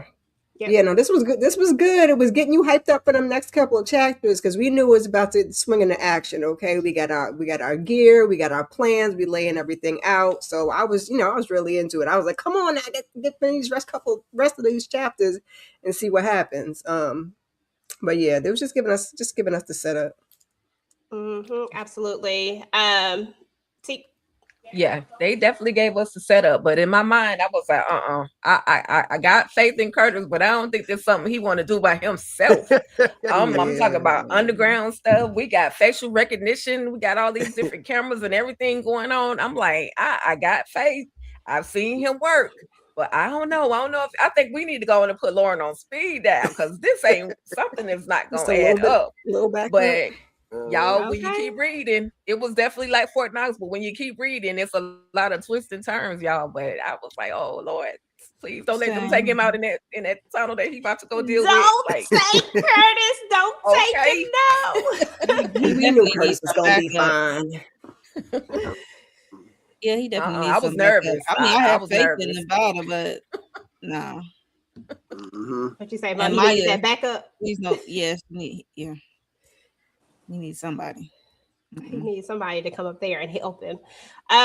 We get into chapter 27, which is basically, this is what I was talking about earlier, and this was actually this chapter, but Curtis has a little ritual that he does when he's getting ready to go into battle, when he's getting ready to go into the things, and the way that he's making sure everything is together, the way he's making sure that his blickies are working and that he has everything in line. Like, to be honest, like the Giddy Gang, they're pretty precise, but Cousin Curtis, the bounty hunter, was pretty precise too. Like, he's not going up in there unprepared. And then we also learned that he calls Ray and tells him about the whole plan and tells him it's a go, yada, yada, yada. Yeah, he did all that. I'm sorry. Ray was working my nerves somewhere down the line. Ben, let's talk about chapter 27. Tell us more about the ritual. What was your thought process when you were, because it makes sense that a bounty hunter would have a ritual, I would think. I mean, I think, honestly, coming from an athletic background and playing sports, I think any athlete, before they get ready to play a game, has a ritual.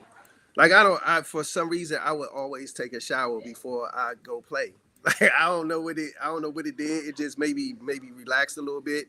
Maybe I felt clean. You know what I'm saying? Like, you know, even you know, you wear your socks a certain way, or you wear your jerseys, or you know, you might wear t-shirts underneath their jerseys. It's just like, for me, that's my mindset was, okay, it's like an athlete get ready to go and go play a game, or somebody going into battle, like what his ritual would be, you know what I'm saying, and making sure all his stuff is working correctly, and you know, is making sure he took the shower, you know what I'm saying, right. Just kind of relax, and you know, it's like even as an athlete, right, it's like you feel good, play good is what they say. You feel good, look good, you play good, you know what I'm saying. Okay. So it's kind of the same thing, you know what I'm saying, going into battle, you know, you want to make sure he look good, feel good, and play good. So Oh, well, we're gonna move right on into chapter 28, because chapter 28 is where we get into Senator Winbush, and of course, you know, Reynard has called Senator Winbush, told him what the plan is and all the stuff. And now the senator is realizing, like, listen, like, all the stuff that I've done, all the money, the this, the that, is come at this high cost. Like, he acted like a man that has these that has, what's the word I'm looking for? That really something to lose. Is it worth it? Like, yeah, like thinking, is it worth it now? Is it worth everything that you know what I'm saying? Mm-hmm. Yeah, and I can't think of why. I'm he's losing words. Second thoughts. Yeah, he's having all the second thoughts about it, and he really is just really wanting to backtrack at this point. But when it's all said and done, you know, it is what it is, and he's hoping that Curtis is as good as everybody says that he is. Like, that's his thought process. Like, I really hope that he can get this done, because, you know, I want to be able to move on or whatever, and he wants his family to be safe. But he also lets Reynard know, like, look, nobody can know that I have anything to do. Nobody can know about that this operation was something that I put together. Like, nobody can know about the political side of this. Like, that has to stay out of it. So here we go with these doggone bureaucratic politics and crap like that. You know what I'm saying? Like, this is where all of that stuff comes into play right here. He wants this job done, and he wants this to happen, but he wants to make sure that he stays clean. And I think right then and there, it's like, dang, like, did you expect for people to just go in and do something and never ever question? Because my question has always been, dude, you are so dirty. Reynard, are you gonna like look into why he wants this? Like, you just not gonna ask no questions? Are you just want to get Johnny Boy so bad that we're not going to ask any questions as to why he would want to get rid of Bowen, why he would want to get rid of Winbush? Like, where are the questions at? It was irritating me so bad. Where's he getting $1 million from? Exactly. I had so many questions, and I was so upset with the character Reynard, because I felt like he wasn't asking any of the hard questions. You're just doing stuff, but you're not asking anything. And I felt like that was putting Curtis in a direct harm, because he wasn't doing what he was supposed to do, and it was just irritating me. Let me know what y'all thought, because this is a chapter where I really got irritated with him. I just want him to get popped. You just want him to get popped? I wanted violence. Yeah, I'm like, yeah, he need to go. I feel you on that. Anything else besides he need to go? Who you talking about? Winbush? Yeah, Wimbush, yeah. Wimbush, yes. He need to get popped. But if you think about it, Or tortured. if you think about it, and I don't want to give anything away, but he's kind of strategic too. You know what I'm saying? Yeah, Wimbush is. On why he's doing this and him not wanting anybody to know, and we'll find out that later on of why he does what he does. Does what he does. Exactly. And that makes sense. My problem ain't even with Wimbush. My problem is with Raynard. He don't ask enough questions for me. And that was the issue for me in this chapter. I was like, you don't even care why he don't want nobody to know, because I'm still thinking about all the stuff that they really did. Like, yeah, we're about to go get Johnny Boy. It never occurred to me that we would never not get Johnny Boy. Like, I always knew we would get Johnny Boy. But why? And nobody's asking these questions, and that was ticking me off. Miss Kira, what are your thoughts about chapter 28? I'm with Mo. I was ready for people to go. Like, we were rolling into the action the chapter before and setting our plan into action and taking our shower and getting ready. Let's just take these people out and move past it, okay? Let's just bring it on home. That's where my head was at. What you say? Let's go. Let's get into it. Yeah, like, let's get into it. That's it. That's all. Take thoughts. Yeah. Okay. So EJ kind of grazed over this. Quit playing with me, EJ. You know how I am. I'm gonna say what I feel. I just got to go back to 27 real quick about that whole shower scene. It was just giving I Am Legend Will Smith when he was, he had to take a shot. It's we grown over here. Quit playing. But it was just that moment. It was just that moment. Okay. So then again with Wimbush, it kind of solidified, or it kind of clarified to me that he didn't just pick Curtis. Like, he didn't know him, so he was recommended to him. So in the beginning, because I don't know if y'all remember two sessions ago where I was like, why would Wimbush pick Curtis? But then it's kind of clear that no, he was recommended by Raynard. So that clarified that moment for me. But again, I'm just at this point 28, 29, I'm still nervous for Curtis, because like, what is about to go down?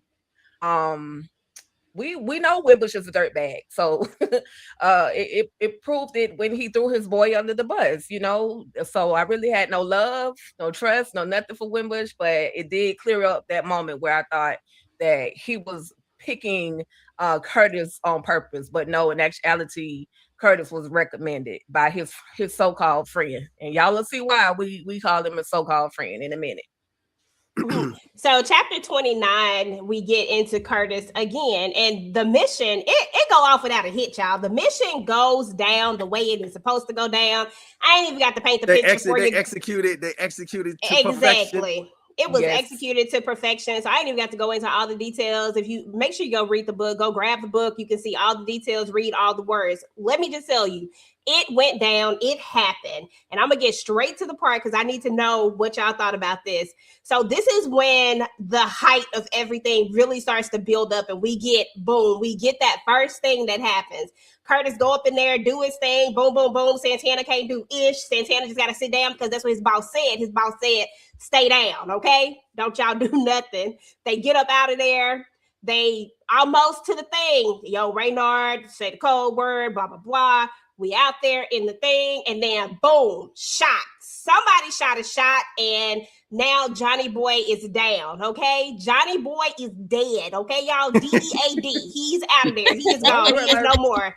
He ain't coming back, okay? He's gone. But Curtis is sitting up there with a dead body at this point. And this is where we get the twist in the whole thing that I really didn't expect to see this coming. I really thought that, I'm going to keep it real with y'all, I really thought that Johnny Boy was going to get away, and that we were just going to, or that he was going to kidnap him, or that something else. I thought it was going to be something else that was going to happen.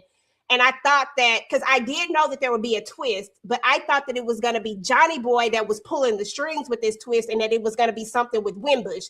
That's what I thought. I never expected this one, that Johnny Boy would get shot, and that Curtis would be the one that would get blamed for it. And that's where we get to the next escalation. I need to know y'all thoughts of what y'all thought about that. Kira? I was ready to knock all this stuff over. That's why I said I'm gonna get up in the morning and have my coffee and find out what happens. Because I was like, y'all not about to do my boy like that. Like I said, the plan, like you guys said, the plan was executed perfectly to perfection. We were sticking and moving. Johnny Boy was talking his ish. Curtis was like, "That's cute. Keep it moving." And we was about to get the thing done, and then bam. So I was like, I know y'all didn't set him up. I know you didn't. I know you didn't. I was waiting for Lauren, somebody to pop in, but that was the end of the chapter. So I was a little, my adrenaline was flowing. Okay. I was about to ride out. My adrenaline was going. I didn't appreciate that. Okay. Girl, I didn't either. I was so pissed. I was like, what is happening? And that's why I kept going. Like, if I'm keeping it real, this chapter is what made me say that I can't stop. Like, I need to know. And I did try, y'all. Like, I really tried. I turned it off. I tried to do something else. And it just kept bothering me. Mo, it did. It kept bothering me. Y'all know when I get fixated on stuff, I'd be fixated. And it kept bothering me. So, and I'm going to bring you in with me on this one. Ben said, go ahead. And I said, bet. So there we go. But you told us to stop at chapter. Exactly, Mo. Exactly. And then gonna send me a text message. So my girl, I just finished the whole book. No, what am I supposed to do with that? Right, thank you, Tika. Sorry, finish the book too. Finish the book. I get it though. I get it. That was the chapter. I had none. I ain't gonna lie to you. I had none. If I didn't have something else to do, I would have probably read at least another 2 chapters. I'm not gonna hold you, but And see, I could have lied and said that I didn't, because I'm it probably would have just been better. It probably would have been better if you just like that. I cannot lie to y'all though. I cannot. Tika, what's your and then she started giggling and stuff. No, she didn't. I thought I went after, I thought I hated Wimbush, but it's clear now that Reynard is a sucker. Like, how? Why? Why would you do this to Curtis? Like, this was your friend. Y'all grew up together. You encouraged him to become, first you wanted him to be a marshal, but then he decided on the bounty hunter world. Like, you placed him in this world. Like, what the heck is going on? The whole, like you said, the intricate plot, it was very strategic. Curtis moved with precision. He did what he needed to do to get in front of Johnny Boy. And I'm gonna call him his 4 horsemen, because the Giddy Gang was not messing around, but then they were stuck. But then I was like, how y'all let this one dude take y'all down versus it's like 3-4 y'all plus the other ones done got took out? Like, Tika, he caught him by surprise. They wasn't expecting it. I was just seeing Curtis in like the vents taking people out, like that means it was down. That's how my mind works. That means even the Giddy Gang, they was on that Haitian hookah, and can be, they can be taken down too. So, I love the whole moment. He caught him slipping. He caught him slipping. He caught him slipping. He definitely caught him slipping. I liked it though. I liked it. And then the whole outside thing, the moment where, I felt like Johnny Boy, spoiler alert, if you haven't read the book, go get it anyway.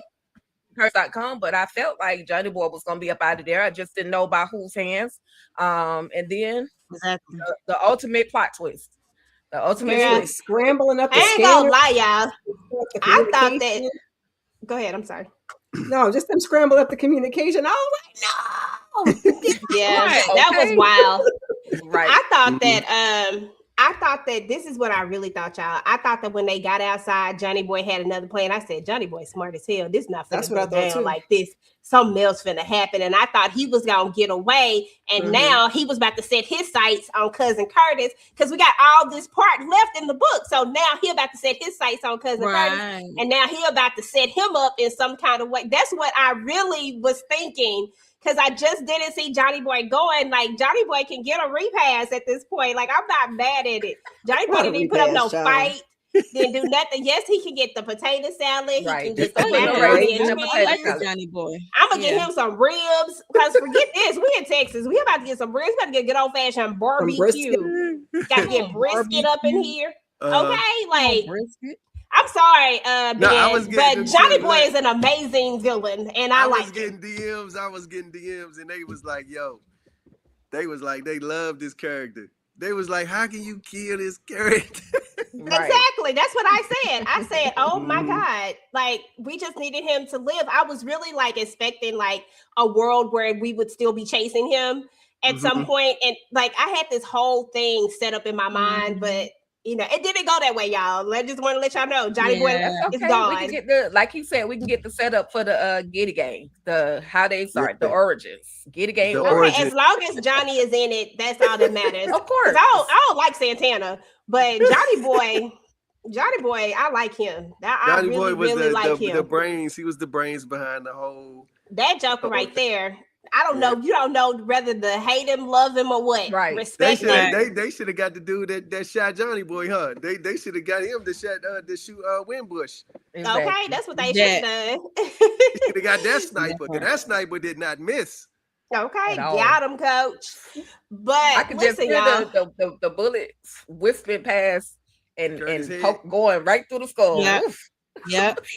Yeah, I pictured that when I was like, dang. And I don't even have like a full picture of how I pictured Johnny Boy. I mean, he got some locks for sure. Like the guy get the big dread, like he just gotta have them for some reason. Mhm. He gotta have them. But I don't know. I just had this whole scene in my mind. I was just like, not Johnny Boy, not my boy. Oh, not Johnny. I definitely anyway, when I yeah. was in, I was like, damn. And then it was Yeah. another damn when I'm like, Curtis, you don't get your ass out of there. Okay, that part. Right. When we start to hear they're talking on the intercoms and they're saying that a bounty hunter just unalived Johnny Boy, I'm like, what the hell? And I'm side-eyeing the hell out of Reynard even more Mhm. because I'm like, of course, dude, you didn't ask no questions. Of course, it's a setup. How you do this? How did they even get you in their pocket? Like, I'm asking Because he all want these that questions. $1 million bounty. And I'm trying to figure it out. I'm like, come Hey. on, like this is crazy. But we got to get to chapter 30, y'all. This is our last chapter, and then after that, next week we gonna finish this thing on up, and then I ain't got to. I don't have to act like I don't know what's gonna happen no more. You not even acting. What? No, Right. she knows some shit though. But I'm not saying nothing. Doing good. Yeah, she You not doing saying great. nothing though. But she knows- keep bringing it up. Yeah, I read the whole thing, y'all. Ooh. I just need y'all because I want y'all to stay motivated to know that you want to finish this, okay? And that you want to go get this book. If you haven't got the book yet, please make sure to go ahead and head on over to cousincurtis.com. Tika will drop the link inside of the thing. She's been dropping them periodically throughout the entire thing. So please head on over there. You get your signed copy. But if you need to read it right now quicker than her, then please go ahead and head on to Amazon. You get the Kindle version. It's $9.99, or you get the $17.99 one, which is the hard copy of the book. So I'm just saying, whatever you want to do, it's up to you, but get it. Okay, chapter 30. Buy them all. Maya. Buy them all. Kindle, hard copy, soft copy. I actually have them all, which is funny. Yeah, I got Ken. And I'm gonna also get the Audible version too because I want to hear the voices. I need to hear this play out in the thing, and I can't wait till the Audible version come out too. Anyway. Maya was pacing back and forth because she was like, dang, I didn't even get to kiss that man. I didn't get to hug that man. She was like, I should have made my move on that man. Like, this is everything that I pictured Maya saying, y'all. Like, she pacing back and forth. I was like, dang, Maya is really sitting up here like, dang, when we had that dinner, I just should have said, bump this friendship crap. I should have just did what I wanted to do and kept it pushing. Okay? That's how I saw it. But anyway, y'all, Maya, she's worried. She hasn't heard back from Curtis. And then Curtis, where did he go? He goes straight over there to Maya. That's why we know that this man really into her. I just need them to go ahead and get it together. That's his safe place. That's his safe place. He showed up, and basically they're trying to figure out who could it have been.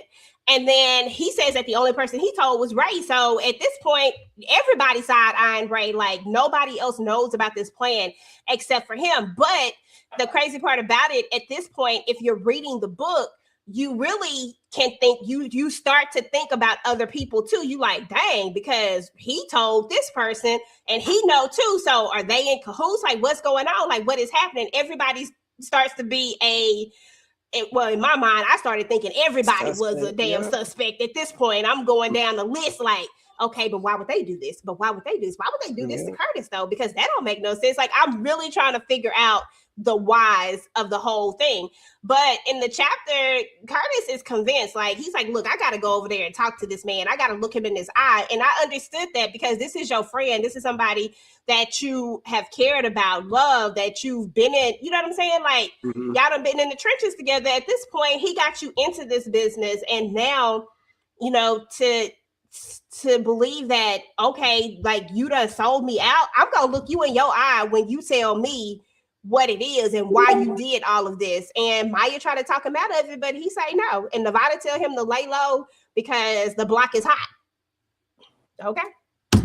Miss Kira. The block is hot. I needed to know why also, because Cousin Curtis was minding his business. Now he was looking for something to do because, you know, he needed a case and he got a, you know, busy work, devil, playground, idle hands. He didn't want to do that. But he was just minding business. They put Curtis's name in the mix and they set my man up. So I need to know too. I need you to look him in the eye and, you know, might got to get him up in the collar a little bit and get the answers that we need to get. I don't know how big he is, but I feel like Cousin Curtis could probably take him. Can Take him. He can lift him got up. the lift. I'm with that. Mo, thoughts? Yeah, Raynard definitely need to be questioned, and yeah, he definitely need to lay low. But is he gonna lay low? He gonna try to find Raynard. It was just crazy. Like, his pictures already up on the news. Like, it's like, what in the heck? I mean, he just visiting. He just came from Atlanta. Like, what the heck? I mean, he was on the scanner before he could even drop Bobby's body, Johnny Boy's body, child. Right. Okay, which shows that it was like the biggest setup. And the crazy part about it is that this has been a setup from the very start of it all. Like, that was the whole plan. That was mad crazy, y'all. That was the plan. That to take down somebody who takes down criminals for a living, that's really good at it. Yeah. But and then anyway, when we get to the next chapters, I'll lead into That's it. the crazy, right? That was the plan from the beginning. That's crazy. That was the whole plan from the beginning. So we got to see how this thing plays out. For But sure. yeah. So I can't wait for y'all to finish it. I can't wait for us to finish it either. Tinker, you go. I just hope we are at the end of this whole thing. We are sending Raynard back to Waycross in the box. Damn. Box. That's all I hope. I don't know what we're gonna get, but I just hope, because that's like the ultimate betrayal. Like, how can you do that's your friend? Like, man, what about your friends? But there's no justification. I don't care. We can't say that his actions were justified. You knew what you were gonna do from the very beginning, and who else? Cousin Curtis is like a ghost. So how do they even have this man's picture? Like, come on now. He was ready. I'm ready to get into the next family or nothing either. That's crazy. Right. Okay, because I'm about tired of that family word. And you just use the word family one more doggone time with these crooked people. I'm so tired of them. But listen, y'all, that was yes, absolutely. Y'all, that was the end. That was chapters 18 through 30. I went a little bit over. Sorry, guys. I didn't mean to keep y'all here this long. But that was 18 to 30. But this is a great conversation. The book is heating up. So just know that we might end up staying a little bit longer sometimes when stuff starts heating up. It is what it is. But I'm excited about you guys reading the rest of the book. I'm going to go back and reread it again, of course. Tika's going to be taking over next week, and she's going to be bringing this thing on home. And yes, Tika's going to be bringing this thing on home and stuff like that. And it's going to be an exciting time. I'm going to get to sit back and see how this all plays out and all the things. So let me know y'all final thoughts just as to where we are right now, what you're looking forward to. And I actually want to know, and I promise me nor Ben is going to make any faces or do anything. I really want to know who y'all think is the person that set Curtis up. I'm putting my camera off, as a matter of fact. Kira, go ahead. It's Lord. Reynard, I don't know who he's working with now. That part I couldn't tell you. That'll be interesting to find out. But I know cousin Curtis is going to kick behind and take numbers, and we're going to tie this up in a nice little bow. Okay, what we're not going to do is put it on cousin Curtis. So I'm excited to get to the end. But I'm not too sure who he's working for or who put him up to it. But I'm anxious to find out. Okay, Mo, any thoughts on who you think it is? Nope. No, I don't. I don't thought. Okay. Yeah. T. I agree with Miss Kira. Reynard, we put you in the box, bro, and we sending you back to Waycross. Pieces Ooh. and little itty bitty pieces in a small box. But I don't know. It could be Reynard and whoever. I don't know who he's working with just yet. Again, like I said, I just love the whole twist, and I feel like there's some other twists that's gonna come before we get to the end of the book. So I'm ready. I'm just ready. Okay, that's what's up. Listen, shout out to everybody who came through. You guys have been in and out, coming in and out, and y'all do look at this on the replay, so I appreciate it. If you watch this on the replay, please make sure to drop down and type in #replay squad. Let us know that you came through. Let us know what you thought about it. If you have not gotten the book yet, then please head on over to cousincurtis.com. That is with 2 Z's, right?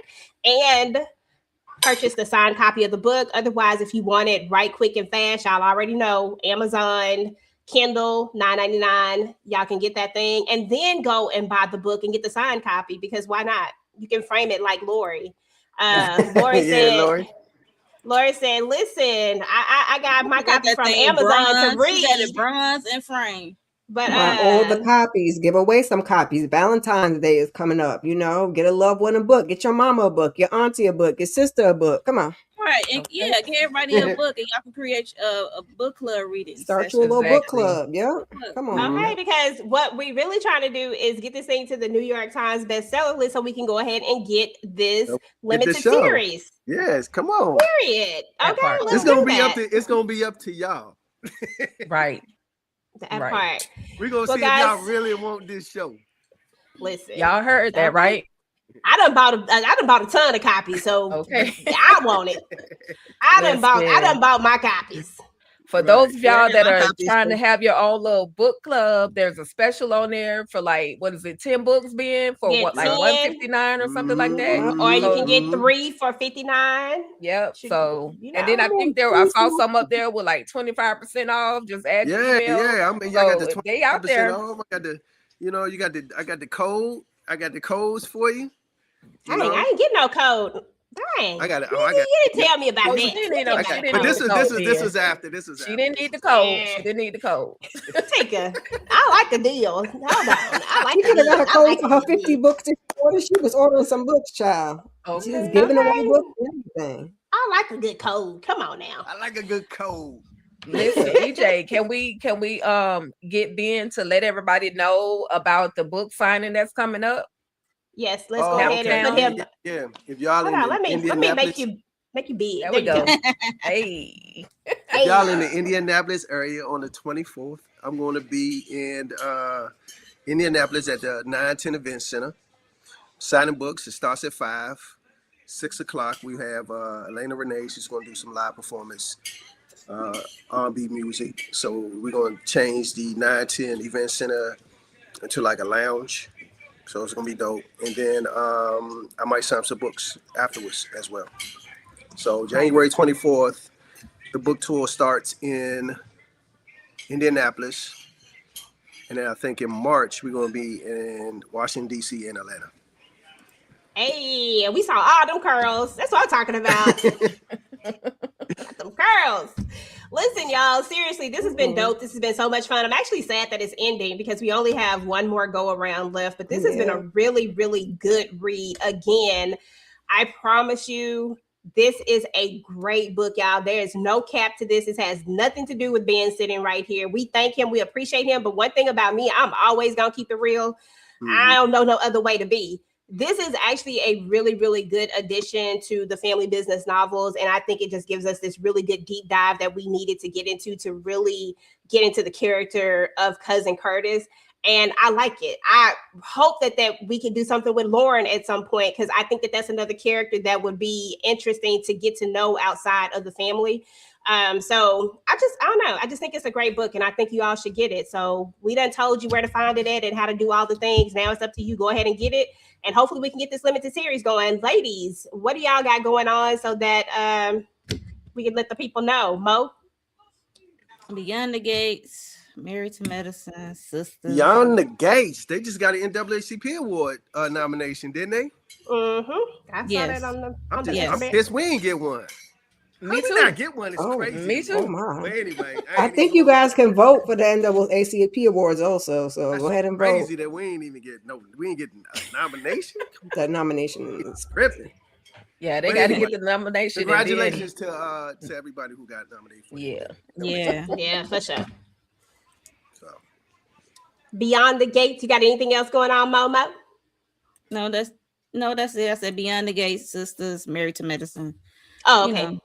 Okay. Yeah, if you're looking at any of those, make sure y'all head on over to Mo channel. Make sure y'all subscribe to the channel. Miss Kira, what you got going on, boo? Go catch the replay. Earlier, I did a weekly huddle. We talked about Drewski versus the mega pastors. Okay, that was a good time. Also, we talked about MJB. Going to do a Vegas residency. Okay, check that out. Good times. Tuesday, we got a Married to Medicine panel. How'd you feel about the Drewski thing? Listen, I'm not a church girl, but I thought it was funny. You know, if y'all don't want to get laughed at, then don't do them things, because we can go pull up all the references. We seen you hang gliding on the church. You was flying across that church. I said, close the doors. I mean, how many times did I close the doors? The Christian Louboutin sons. I said no lies were told in this thing. It was hilarious as hell, and no lies were told. So why we mad? I don't know. I'm a Christian walking in the blood of Jesus. Going on and everything when he plays in my head on repeat. It lives rent free. I'm a Christian and I'm walking in the blood of Jesus. Impregnating. I was like, stop, please. Okay. It was so funny. I ain't gonna lie, it was funny. I think people just need to laugh a little sometimes, because comedians are gonna be comedians every single time. And it just is what it is. Like, I think right now, sometimes we be a little sensitive about certain things, but comedians have always done this thing where they take real life stuff and they make it funny. That's what makes it funny. Put a mirror up. Yeah, exactly. That's what makes it funny. If you were making it up, it might not be so funny. But the fact that y'all really be doing this, and you got your box of briefs in a bunch, I don't want to hear nothing about it. So because girl, when they started playing the receipts, I said, "Oh, somebody did that for real." For sure. Yeah, make that much Social funny. media That got funny. all the receipts. Okay. The internet is undefeated. That's what people have to realize. Stop trying to go against the internet. The internet is undefeated, and they will get you every single time. They will go find stuff that you said from a gazillion years ago when you was on MySpace somewhere. They will go and find Black it. Planet. Okay. I'm telling you, bro. Black Planet. They gonna go find it. I'm telling you. Gente. That's crazy. Candy said a hit dog will holler. Amen. Okay. Take a douche. What you got going on? Okay, keep y'all notification on for Miss Kira. And if y'all want to check that out, I was actually over there when she was over there talking about that. We had a good old time. So make sure y'all check that out. Tika Dushi, what you got going on, boo? I am Saturdays, 3:15 p.m. Eastern Standard Time. I will be talking about his and hers. My brain does not have the capacity to talk the entire series by itself, so I have to break it down and talk about it weekly. I'm on episode 2, so I've already done episode 1. Y'all can go back and check that out, replay that. Everything else is Talk Media. We got a lot going on for you guys, and then I'm about to go hit the gym and hit this Ozempic so I can meet Ben Stevens in March for this book tour. Candy loves her. She on the way too, Tika. And me and Candy gonna show up and show out in ATL together, meeting Mr. Ben Stevens, aka Cousin Curtis. But see, now Tika knows the difference between the two, so she won't lose her mind when she actually meet Ben. Okay, so yeah, I'm looking forward to it though. And again, not the Ozempic. Once again, congratulations on this book. I am super excited to continue reading it. I know I say this all the time, but I really am super excited because you were introduced to us as just Cousin Curtis in the kitchen helping out the family from time to time. But now Cousin Curtis is literally standing on his own in this book, Curtis Duncan Bounty Hunter. So I'm here for it. Go get your book. We get to see the mission. We get to see the work. We get to see the work in this book. Yes. And I'm already ready for the next mission because I'm done with this mission. I'm ready for the next mission. Let's go. Oh. Okay. I'm thinking. Listen, Watch the show and ain't read the books. You can read this book without reading the other books. Just go right to this one, and then order the other ones too, and then Okay, that part. Go right in. Yeah, she did. Candy ain't got no sense. Listen, they about to box And showing up in that thing. It's pinned in everybody's chat too. So, Girl. So anyway, y'all, as far as my channel is concerned, of course, this is what I do for Family Business Sundays right now. Since it was related to the family business, this is Family Business Sundays. And then, of course, after we finish this, we'll go back to normal, just drops on Family Business Sundays. And then we did do his and hers. We did talk about that. So if you want to check that out, you can definitely check that out. We did a live over that. And then on Talk That Talk, of course, there's a ton of content over there on Talk That Talk. Tika and I should be getting out the rest of our Bridgertons later this week sometime. We have a his and her review coming over there as well. And then we have our reactions that are already up. We finished it. Welcome to Dairy, y'all. We about to start dropping our interview with the vampire reactions for season 2 as well. We did some petty debates over that. If you like Interview with the Vampire and you want to have that conversation about Louis being a extra, or you want to have that conversation about Lestat doing the most, because I'm trying to keep it balanced, then head on over there because we definitely are having those conversations. I think this week we're going to be talking about Claudia and the fact that she was a villain. At least I think so. Tika, otherwise wrapped up Force. So, we'll see. And then, yes, we did Force. So Force, we just had our last thing on that one. And then also, don't forget to check out our interview that we did with Miriam Hyman. And we have 2 interviews coming out. We have Ben's interview coming out this week. And then we'll have Diggy's interview coming out the week after that. So definitely check those out. Again, lots of content over here at TDT TV Junky. We'll definitely be figuring out exactly what we about to post because y'all know I'm heavy on the family business and I don't think I have another show coming up just yet. So if we have another show coming up, I'll start posting about it. I might have to go over into them Tubi streets. We gonna see. But anyway, y'all, this has been fun. Shout out to everybody who came through. We appreciate y'all. I'm not gonna shout all of y'all out. Y'all already know who all of y'all are. Appreciate y'all. Again, make sure to like, share, subscribe, do all the things. And don't forget to go ahead and grab the book, y'all. And we will talk to y'all later. Peace. Talk that.